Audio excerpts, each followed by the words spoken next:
My name is Mitchell, and this is why I have worship.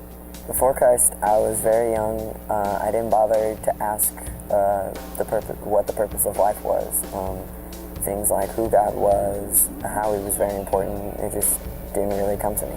I grew up in a Christian home my entire life, so to me, it didn't really mean very much to think about God. It just seemed like normal routine to go to church and do all that stuff. My first years in school were growing up in a Christian school where it was private.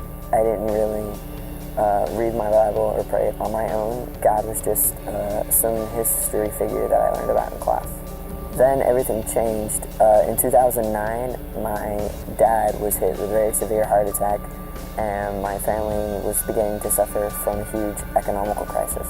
I had to move into a public school where I was tempted with things like drugs, and I didn't really know anyone. There was also many relationship problems within my family.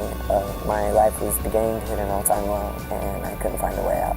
Then I realized that I needed God's forgiveness because I broke His rules and His laws. I was a sinner. I learned that God provided that forgiveness by sending His Son, who was fully God and fully man, to die on the cross for sinners like me. Jesus paid my debt and took my guilt and took my punishment. He overcame that punishment and paid my debt in full by raising from the dead. We all need forgiveness, and God provides that forgiveness, but it's not automatic. I wanted God's forgiveness, so I trusted on Christ's death on the cross and began to turn from my sin. I made that decision to change how I viewed Christ. Throughout middle school, I began to grow closer to God in a more one-on-one type of relationship. I learned that God could take all those bad things that happened in my life and He could turn them around and use them for His glory. I learned the importance of surrounding myself with godly thoughts and actions, and I also learned the importance of certain godly activities like reading my Bible and praying a lot and going to worship. Even though I had to go through many tragedies, I knew that God was always there for me, even when I didn't realize it. He truly loves every single child of His, including you.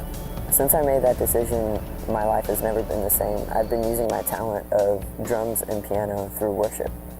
I play for my school and my church, where I've learned to think about God and use my worship for Him in everything I do. With this message, I pray that you will come to know God the same way that I have, because He truly does love you.